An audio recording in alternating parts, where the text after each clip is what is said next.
نحمده ونصلي على رسوله الكريم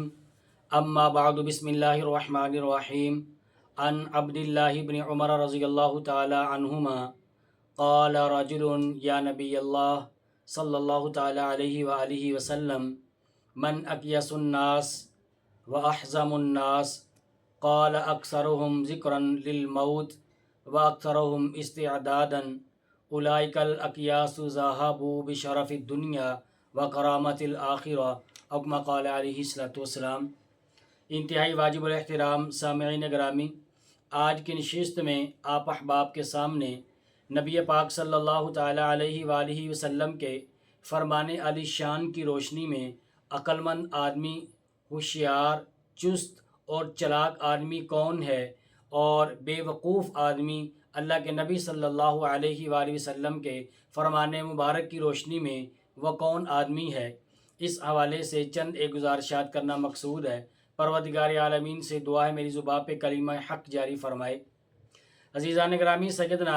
ابو سعید خدری رضی اللہ تعالی عنہ سے روایت ہے کہ نبی پاک صلی اللہ تعالی علیہ وآلہ وسلم ایک دن نماز کے لیے آپ اپنے گھر سے باہر تشریف لے گئے اور آپ نے لوگوں کو اس حال میں دیکھا کہ وہاں مسجد کے اندر ہی بیٹھے ہوئے بڑے کھل کھلا کر حضرات صحابہ وہ ہنس رہے تھے، تو یہ علامت تھی غفلت کی، زیادتی کی۔ اس لیے اللہ کے نبی صلی اللہ تعالی علیہ وآلہ وسلم نے ان کی اس حالت کی اصلاح کے لیے یہ بات ارشاد فرمائی، میں تمہیں بتاتا ہوں کہ اگر تم لوگ لذتوں کو توڑنے والی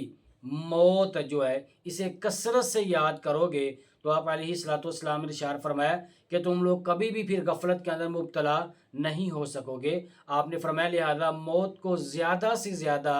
یاد کرو۔ اور اس کے بعد آپ علیہ الصلوۃ والسلام نے قبر کی حقیقت کو بیان کرتے ہوئے آپ نے یہ بات ارشاد فرمایا کہ فیقول انا بیت العربہ، کہ روزانہ قبر جو ہوتی ہے یہ اپنی زبان سے یہ بات کہتی ہے، اس کی زبان سے یہ کلمات ادا ہوتے ہیں کہ وہ کہتی ہے کہ انا بیت العربہ، میں مسافرت کا گھر ہوں، وانا بیت الوحدہ، اور میں تنہائی کا گھر ہوں، وانا بیت التراب، اور میں مٹی کا گھر ہوں، اور فرمایا کہ وانا بیت الدود، اور قبر یہ پکار کر یہ بات کہتی ہے کہ میں کیڑے مکوڑوں کا گھر ہوں۔ پھر آپ علیہ الصلوۃ والسلام نے ارشاد فرمایا کہ جب حقیقی طور پر جو بندہ مومن اس کو قبر کے اندر دفن کر دیا جاتا ہے، پھر قبر اس آدمی کو مخاطب کر کے کہتی ہے کہ تیرا آنا مبارک ہو، خوب کیا، اچھا کیا کہ تو میرے پاس تشریف لے آیا ہے۔ پھر وہ قبر کہتی ہے کہ اس روئے زمین کے اوپر جتنے لوگ پھرتے تھے ان لوگوں میں سب سے زیادہ محبوب تو مجھے لگتا تھا۔ پھر قبر کہتی ہے کہ تو میرے پاس آ چکا ہے، تجھے میرے حوالے کر دیا گیا ہے، اب تو دیکھ میں تیرے ساتھ کیسا بہترین اور اچھا سلوک کرتی ہوں۔ اور پھر اللہ کے نبی علیہ الصلوۃ والسلام نے پھر آگے یہ بات ارشاد فرمائی، آپ نے فرمایا کہ پھر اس بندہ مومن کا قبر اکرام کرتی ہے، اس کا احترام کرتی ہے، اور اس کے اکرام و اعزاز میں اللہ تبارک و تعالیٰ کی جانب سے جنت کی کھڑکی کو کھول دیا جاتا ہے، جنت کی کھڑکی کو کھول دیا جاتا ہے، اور تا حد نگاہ اس آدمی کی قبر کو پھر وسیع کر دیا جاتا ہے۔ اور اس کے برعکس اگر کوئی سخت جو ہے بدکار آدمی یا ایسا شخص کہ جس کے دل کے اندر ایمان نہ ہو، اب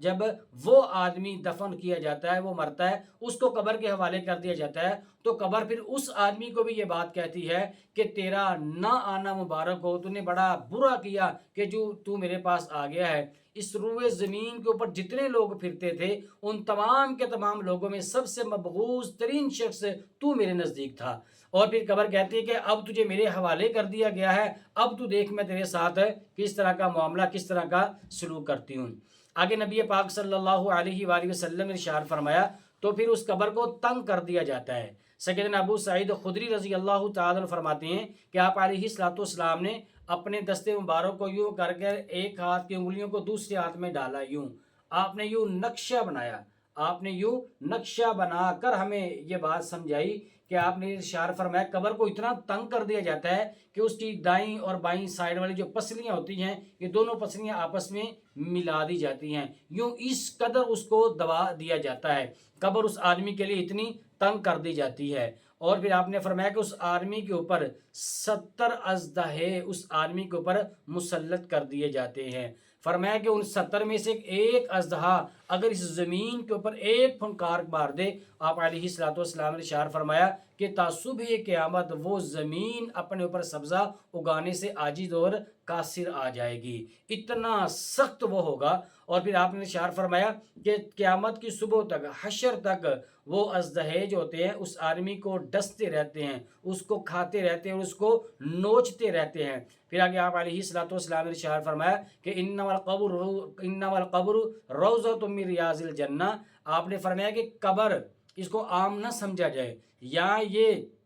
جنت کے باغوں میں سے ایک باغ ہے. پھر آپ نے ارشاد فرمایا او حفرۃ من حفار النار. آپ نے فرمایا یا تو یہ جہنم کے گڑھوں میں سے ایک گڑھا ہے. اور یہ روایت جامع ترمذی کے اندر موجود ہے. تو عزیزان گرامی دیکھیں، اگر میں چاہوں، آپ احباب یقیناً سب مسلمان یہ بات چاہتے ہیں کہ اللہ تبارک و تعالی ہماری قبر کو بہتر سے بہترین کر دے، ہماری آخرت کو اللہ تبارک و تعالی سنوار دے. تو اس کے لیے میرے اور آپ کے ذمہ اللہ کے نبی صلی اللہ علیہ وآلہ وسلم نے کچھ کام لگائے ہیں. اسی طرح ایک اور روایت میں سیدنا عبداللہ بن عمر رضی اللہ تعالی عنہما فرماتے ہیں، یہ طبرانی کے اندر یہ روایت موجود ہے کہ ایک شخص نے حضور علیہ الصلوۃ والسلام سے آ کر یہ بات عرض کی، کہنے لگا اے اللہ کے نبی علیہ الصلوۃ والسلام من اقیس الناس و احزن الناس. اور آدمی کہنے لگا کہ آپ مجھے بتائیں کہ ہوشیار آدمی کون ہے، چلاک اور چست آدمی کون ہے، دور اندیش آدمی کون ہے. اللہ کے نبی علیہ الصلوۃ والسلام نے ارشاد فرمایا کہ ہوشیار اور چلاک آدمی وہ ہے